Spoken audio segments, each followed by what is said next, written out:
Au cours de ces 15 derniers mois si particuliers, la Fédération des ESH a souhaité mettre en lumière les multiples initiatives menées par des ESH, des associations, des locataires habitants bénévoles pour maintenir du lien dans les quartiers d'habitat social, en lançant en octobre 2020 un appel aux initiatives locales d'action collective autour de 3 catégories thématiques. Ce sont ainsi 21 initiatives soutenues sur toute la France, dont voici un exemple illustrant chaque catégorie thématique.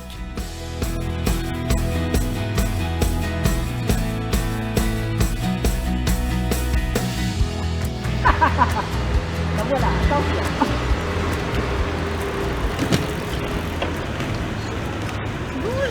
Bonjour madame. Comment ça va? Ça va. Et toi? Ben bien. Ouais. Bon, ben voilà, le nouvel outil. Et c'est avec ça que les jeunes vont livrer les colis que tu as pu bénéficier pendant le premier confinement. Donc tu vois, ce sera beaucoup plus pratique qu'en voiture. Oui, et plus c'est écolo. vrai. Hop, oh. Si j'enlève mes appareils en même temps, ça va plus ça. La curatelle me donne que 80 € toutes les semaines. Il faut que je mange toute la semaine. J'ai dit oui, je veux bien. Je veux bien t'aider parce que j'y arriverai pas autrement. Voilà.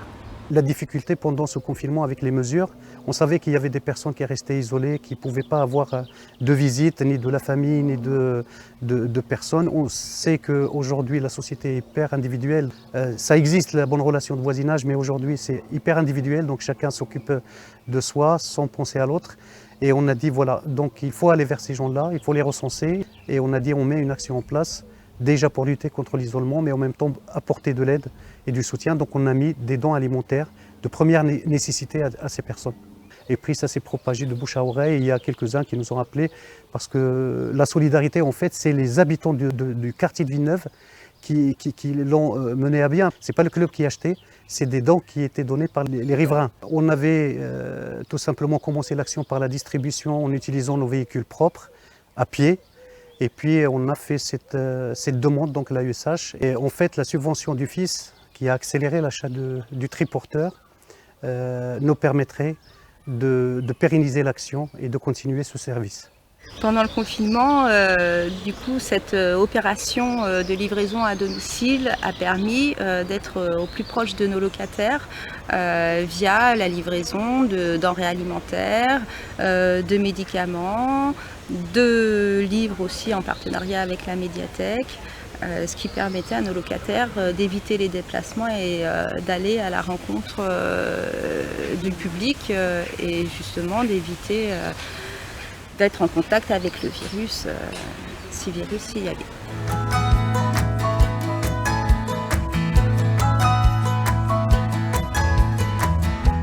Mais là, c'est vrai qu'à travers cette distribution, on est parti chez les gens.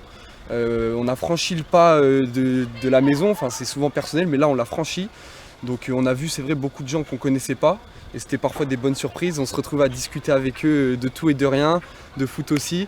Donc ouais, des personnes qui ont 3 fois notre âge, c'est super intéressant, cet échange de culture, cet échange d'expérience aussi. C'est toujours une satisfaction de leur venir en aide, de voir un sourire aussi. On voit parfois des personnes critiquer un peu cette ambiance quartier, les quelques soucis qu'il y a, mais il faut aussi voir le bon côté des choses, cette solidarité.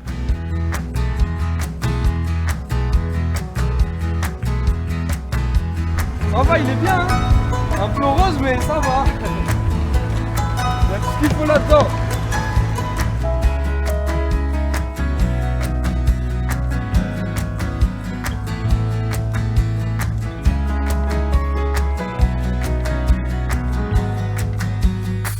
Ça me manque, c'est cette ambiance qui me manque. C'est la jeunesse. Ouais. Au moins, on radote plus nos problèmes des vieux comme ça. À l'origine du projet, l'année 2020, on s'est organisé en fait rapidement parce qu'il fallait répondre, être assez réactif pour nos locataires et mettre en place des services. Donc dans le cadre de cette action solidaire, ça permet également de faire se rencontrer les jeunes du football club et les locataires plus âgés du quartier. Ça fait 1 an qu'on est sous cette crise sanitaire.